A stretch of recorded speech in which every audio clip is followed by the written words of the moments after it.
Assalamualaikum warahmatullahi wabarakatuh.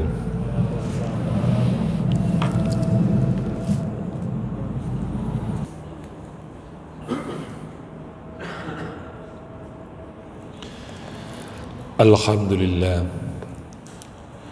Alhamdulillahilladzi arsala rasulahu bil huda wa dinil haq liyudhhirahu ala dini kulli wa kafa billahi syahida. Nahmaduhu wa nasta'inuhu wa nastaghfiruh wa na'udzu billahi min syururi anfusina wa min sayyiati a'malina. May yahdihillahu fala mudilla lahu wa may yudlil fala hadiya lahu. Asyhadu an la ilaha illallah wa asyhadu anna Muhammadan abduhu wa rasuluhu la nabiyya wa la rasula ba'da.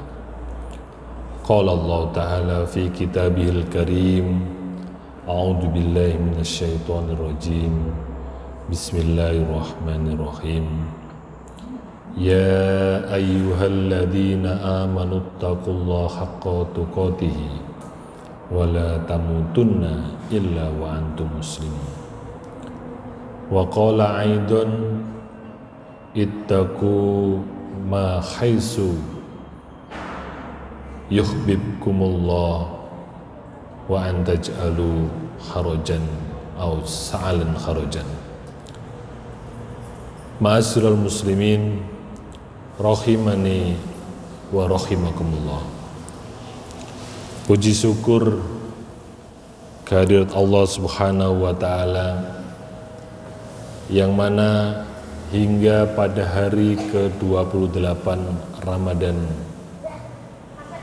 ini kita masih diberikan kemampuan, kekuatan, dan lebih-lebih kepantasan oleh Allah Subhanahu wa ta'ala untuk menjadi hambanya dalam rangka menjalankan ibadah yang diperintahkan oleh Allah Subhanahu wa ta'ala. Tanpa kemudian perintah itu kita jalankan, dengan pastinya kita landasi dengan ketakwaan, kita landasi dengan keimanan yang insya Allah sesuai dengan janjinya akan memberikan pahala kepada kita semuanya bagi orang-orang yang memiliki keimanan dan ketakwaan. Selain itu, haturan syukur kita kepada Allah Subhanahu wa ta'ala juga atas segala nikmat yang selain iman telah diberikan kepada kita semuanya, berupa aktivitas atau juga berupa nikmat-nikmat jismiyah dan juga nikmat-nikmat badaniyah yang kita mungkin kenal dengan nikmat material ataupun nikmat-nikmat yang sering kita lakukan dalam kegiatan kita dalam kesehariannya.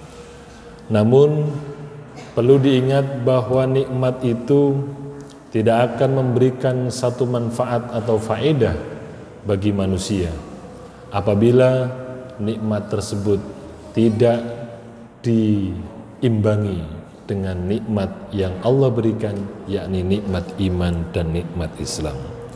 Oleh karenanya Allah sampai kemudian menegaskan, barang siapa yang mensyukuri nikmat yang diberikan oleh Allah kepada hambanya akan ditambahkan. Tapi begitu pula sebaliknya, apabila nikmat itu dikufurinya atau dikhianatinya, maka Allah juga akan memberikan azab yang pedih. Dalam surah Al-Ibrahim ayat ke-7 dikatakan, fa in ta'addana rabbukum la in sakartum la azidannakum wa la in kafartum inna adzabi lasyadid.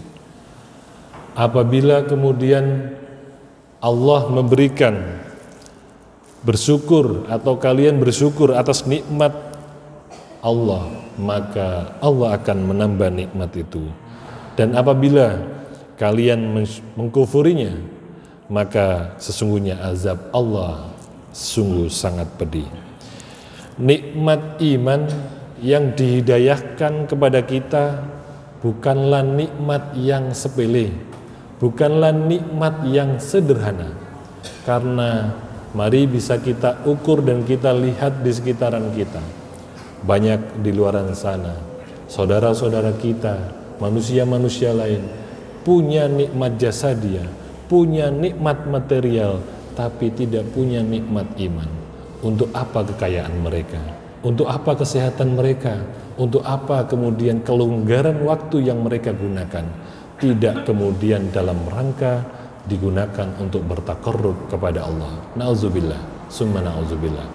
Oleh karenanya, sebagaimana dalam surah Ad-Dariyat, kita telah ditegaskan apa tugas dan fungsi kita sebagai hamba Allah Subhanahu wa taala, yakni wa ma khalaqtul jinna wal insa illa liya'budun.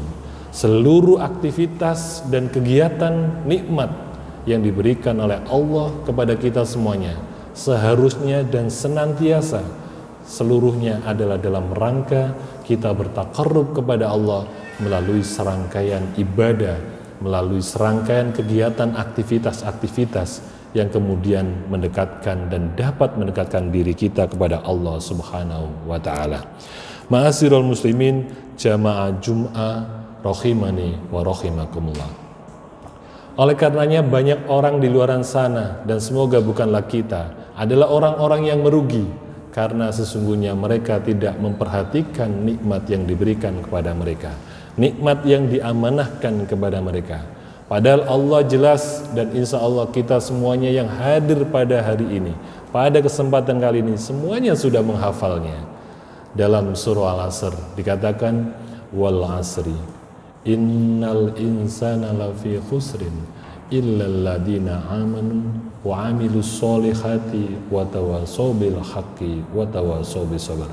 Demi masa Allah bersumpah atas waktu yang kemudian apabila waktu itu digunakan oleh manusia, maka sesungguhnya manusia dalam keberuntungannya. Tapi sebaliknya, apabila waktu yang telah diberikan tidak dimanfaatkan oleh hamba-hamba itu atau manusia-manusia itu, maka mereka adalah dalam kerugian. Sebagaimana dalam surah Al-Asr yang saya sebutkan, innal insana lafi khusr, sesungguhnya manusia itu dalam kerugian, kecuali mereka adalah orang-orang yang kemudian mengamalkan kesolehan atau beramal soleh, dan kemudian watawasaw bil haqqi, saling kemudian tolong menolong dalam kebaikan, watawasaw bis sabr, dan juga dalam kesabaran. Innal insana lafi khusr illal ladina amanu wa amilus solihat wa tawasaw bil haqqi wa tawasaw bis sabr. Demikianlah gambaran Allah ketika orang-orang atau hamba yang tidak dapat memanage waktunya, kemudian ketika hari demi harinya dilalui hanya dalam menggunakan atau digunakan hanya untuk aktivitas-aktivitas mencari dunia, dan terlebih lagi pencarian terhadap dunia itu tidak dalam rangka untuk kemudian mendekatkan diri kepada Allah, baik itu melalui instrumen zakat, melalui instrumen sedekah, melalui instrumen infak, atau bahkan instrumen-instrumen ibadah lainnya yang telah Allah wajibkan kepada kita semuanya. Mereka adalah orang yang merugi manakala mereka tidak menyempatkan diri mereka dengan kelonggaran waktunya untuk kemudian menyibukkan untuk selalu berdekat kepada Allah. Padahal jelas dalam ayat Quran, alladzina yazkurunallaha qiyaman wa qu'udan wa ala junubihim wa yatafakkaruna fi khalqis samawati wal ard rabbana ma khalaqta hadza batilan subhanaka wa qina adzabannar. Seluruh kejadian yang ada di bumi ini tidaklah tanpa disengaja oleh Allah Subhanahu wa taala atas penciptaannya, termasuk di dalamnya adalah aktivitas kita. Oleh karenanya bagi mereka yang kufur, mereka yang tidak kemudian mensyukuri atas apa yang telah didapatkan, sesungguhnya mereka telah mengkufur nikmat atas apa yang telah diberikan Allah kepadanya. Bahkan Allah sampai mengazab, sebagaimana dalam Al-Ibrahim tadi, wala in kafartum inna adzabillah sadid. Dan apabila seluruh aktivitas, seluruh nikmat yang kemudian kami berikan tidak engkau syukuri, sesungguhnya ketahuilah, maka nikmat atau azab kami itu sungguh sangat sedih. Azab Allah itu sungguh sangat sedih. Mungkin hari ini kita tidak kemudian merasakan azab itu, apalagi kita tidak memiliki keimanan terhadap hari akhir, kita tidak memiliki keimanan terhadap yang gaib, qada dan qadar, kita tidak memiliki keimanan terhadap hari pembalasan, maka sesungguhnya perintah dan juga azab peringatan Allah itu tidak menjadi sesuatu yang bisa menjadi cambuk bagi kita untuk kemudian selalu mendekatkan diri kepada Allah Subhanahu wa taala. Memang sebagaimana kita diciptakan, Allah juga meminta kita untuk bagaimana menjadi pengelola bumi ini. Bahkan termasuk mencari ma'isah, untuk bagaimana kita khifdun nasl, menjaga keturunan kita, juga khifdun nafas untuk menjaga diri kita, dan juga khifdud din untuk menjaga agama kita. Karena tanpa harta, tanpa kemudian kita juga memiliki ekonomi yang baik, kita tidak bisa menjaga ketiganya. Kita tidak bisa menjaga keturunan kita, khifdun nasl. Kita tidak bisa menjaga nafas kita atau jiwa kita, badan kita karena sering sakit-sakitan, yakni khifdun nafas. Kita juga tidak bahkan bisa berjuang di jalan Allah tanpa kita memiliki ekonomi yang kuat, yakni khifduddin. Oleh karenanya dalam salah satu hadis dikatakan, i'mal lidunyaka ka'annaka ta'isu abadan wa amal li akhiratika ka'annaka tamutu gadan. Bekerjalah engkau sebagaimana atau sekuat-kuatnya, semempeng mungkin, seolah-olah kamu itu hidup selamanya. Tapi jangan lupa, i'mal li akhiratika ka'annaka tamutu gadan. Tapi jangan lupa, kalau kamu sudah bekerja untuk kemudian untuk hari akhir atau untuk dunia kamu, bekerjalah juga untuk kepentingan akhiratmu, seolah-olah engkau hari esok itu meninggal.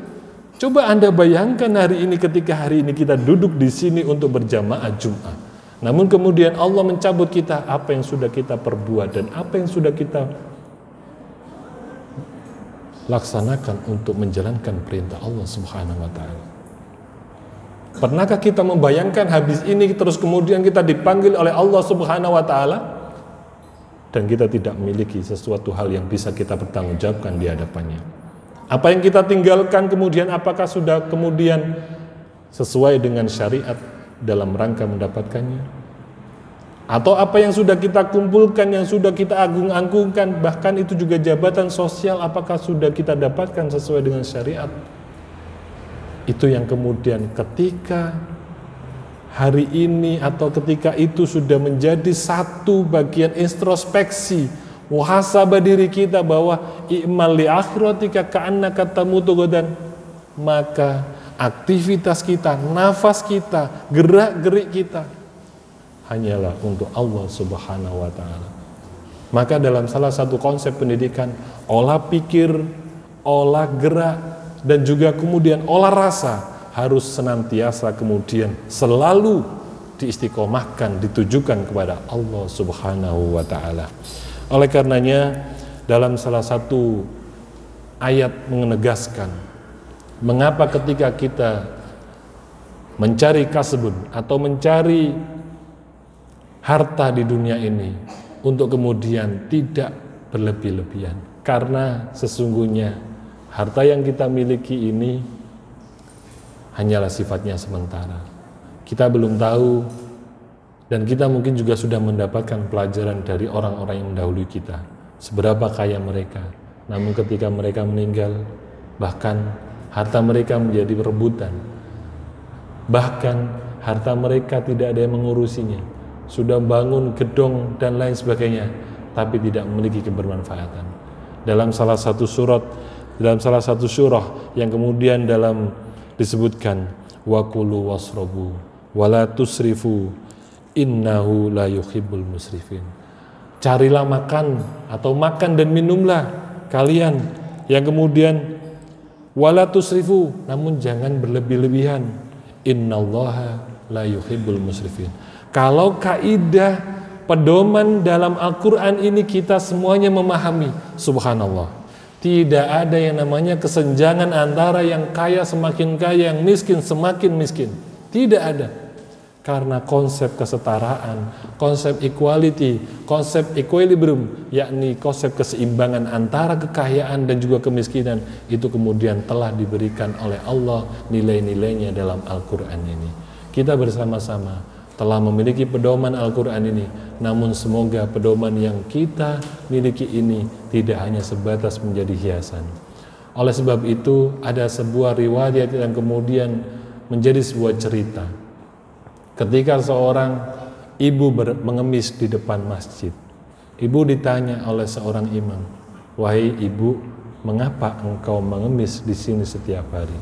Sang ibu berkata, "Wahai imam, saya adalah orang yang tua renta. Anakku semuanya ada di luar negeri, ada di perantauan. Dan setiap bulan pun mereka salah satunya tidak ada yang berkunjung padaku. Bagaimana saya bisa bekerja untuk menghidupi kehidupanku, untuk menjaga agar aku bisa selalu beribadah? Dan inilah salah satu cara yang aku dapatkan.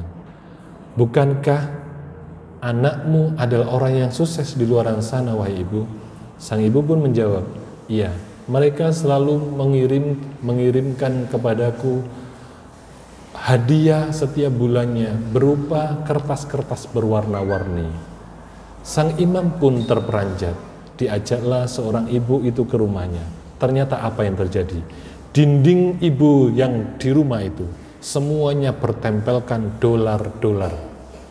Dolar yang kemudian ditempelkan sang ibu itu dinyatakan bahwa itu bukanlah rupiah atau uang yang digunakan, yang bisa digunakan untuk mereka atau untuk dirinya menghidupi dirinya sendiri. Ketika sang imam menyatakan mendapati itu, maka ditukarkan seluruh yang kemudian ada ditempelkan ibu itu dengan seluruh kebutuhan yang beliau inginkan. Apa yang kemudian ibu sampaikan? "Terima kasih imam, dari apa yang engkau lakukan. Hari ini aku tidak akan mengemis dan aku akan beribadah kepada Allah sepenuhnya karena seluruh kebutuhanku terpenuhi." Arti dan hikmah dari cerita ini adalah kita kadang-kadang punya wasiat, punya pusaka, punya harta yang sangat luar biasa di rumah kita. Tapi kemudian kita tidak pernah membukanya, kita tidak pernah memahaminya, kita tidak pernah mempelajari bagaimana cara mencari harta yang benar-benar dituntun oleh petunjuk itu. Kita tidak pernah mengikuti pedoman yang telah dituliskan oleh Allah Subhanahu wa Ta'ala dan telah diakui oleh bahkan seluruh umat Islam, seluruh umat yang ada di dunia ini. Bahkan tidak ada keraguan di dalamnya. La raiba fi. Kadang-kadang itulah yang menjadikan Al-Quran kita sebagai pedoman kita hanya sebagai pajangan, sebagaimana narasi cerita yang saya sampaikan tadi. Kalaulah tidak ada ulama, kalaulah tidak ada yang memperingatkan, kita tidak tahu Al-Quran itu pentingnya seperti apa. Kadang kita malah justru terjerembab kepada hal-hal yang tahayul. Kita berdatang kepada pohon, kita datang kepada orang pintar, kita datang kepada sesuatu hal yang kadang-kadang memiliki mudarat, kesirikan kepada kita, dan itu dimurkai oleh Allah Subhanahu wa Ta'ala. Padahal di rumah kita telah membelinya, kita telah memilikinya, bahkan kita telah menghafalnya sebagian daripada ayat-ayat tersebut. Tapi pertanyaannya, apakah kita sudah menerapkan pedoman daripada kehidupan itu sendiri? Kita kembali tanyakan itu nanti ketika kita sampai di rumah. Apakah Al-Quran kita masih berdebu atau tetap dalam bungkusnya, atau sudah kita pelajari bahkan kita ketahui arti-artinya. Semoga apa yang kemudian kita dapati dari pedoman itu sesuai dengan apa yang kita harapkan dalam rangka menjalani tugas kekhalifahan dan juga tugas Allah Subhanahu wa Ta'ala daripada ketika kita menjadi hamba manusia di muka bumi ini. Dalam salah satu pedoman itu juga dikatakan bahwa bagaimana ketika harta itu tidak dimanfaatkan dengan baik, maka sesungguhnya harta itu akan menjadi celaka atau fitnah bagi pemiliknya atau bagi kita semuanya. Semoga apa yang telah menjadi amanah bagi kita, baik itu berupa harta, berupa jabatan, berupa juga kekuatan fisik dapat kita manfaatkan seluruhnya hanya semata-mata untuk mendekatkan diri kita kepada Allah Subhanahu wa taala. Barakallahu li wa lakum fil Qur'anil azim wa nafa'ani wa iyyakum bima fihi minal ayati wa dzikril hakim wa taqabbalallahu minna wa minkum tilawatahu innahu wal samiul alim.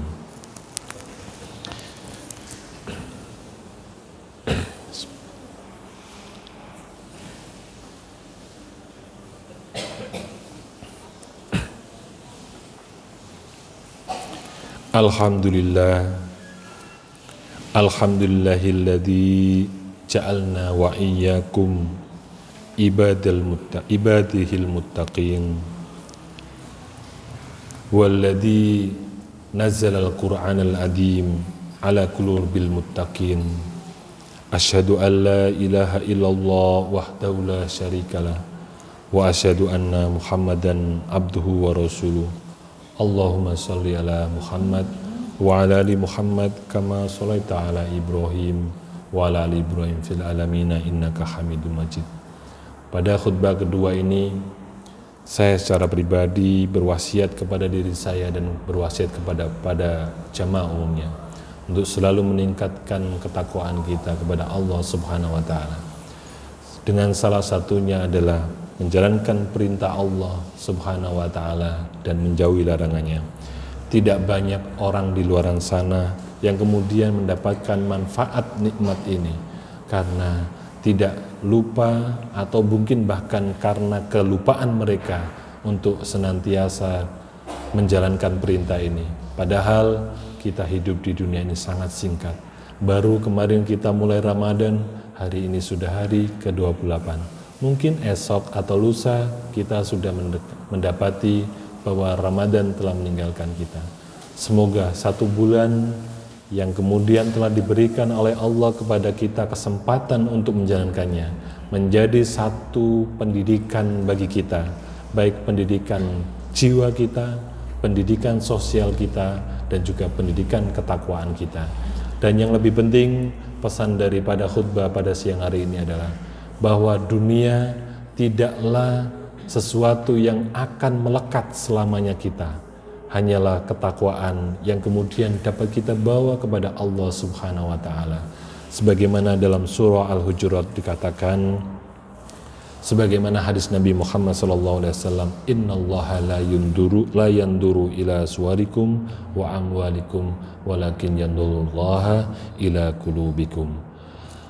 Semoga apa yang saya sampaikan bermanfaat bagi diri saya khususnya dan juga bagi jamaah pada umumnya untuk kemudian nanti kita bersama-sama dapat menikmati ketakwaan kita ketika kita menghadap kepada Allah Subhanahu wa taala. Oleh karenanya marilah kita berdoa agar Allah tetap memberikan satu keistiqomahan kepada hati kita agar selalu dalam naungan dan selalu dalam hidayah Allah Subhanahu wa taala. Allahumma sholli wa sallim wa barik ala Muhammad wa ala ali wa ashabi ajmain. Warda anhu wa ma'ahum bi rahmatika ya arhamar rahimin. Allahumma fir lil muslimina wal muslimat wal mu'minina wal mu'minat al ahya'i minhum wal amwat ya qadiyal hajat. Allahumma inna nas'aluka ridhaka wat tuqa wal jannah. Allahumma barik lana fi amwalina wa barik lana fi auladina wa barik lana fi a'malina innaka antat tawwabur rahim. Allahumma inna na'udzubika minal jannah. Allahumma ajirna minan nar. Allahumma ajirna minan nar. Allahumma ajirna minan nar. Allahumma ajirna minan nar. Rabbana atina fid dunya hasanah wa fil akhirati hasanah wa qina adzabannar. Subhanaka rabbika rabbil izzati amma yasifun. Wassalamun alal mursalin walhamdulillahi rabbil alamin. Aqimus shalah.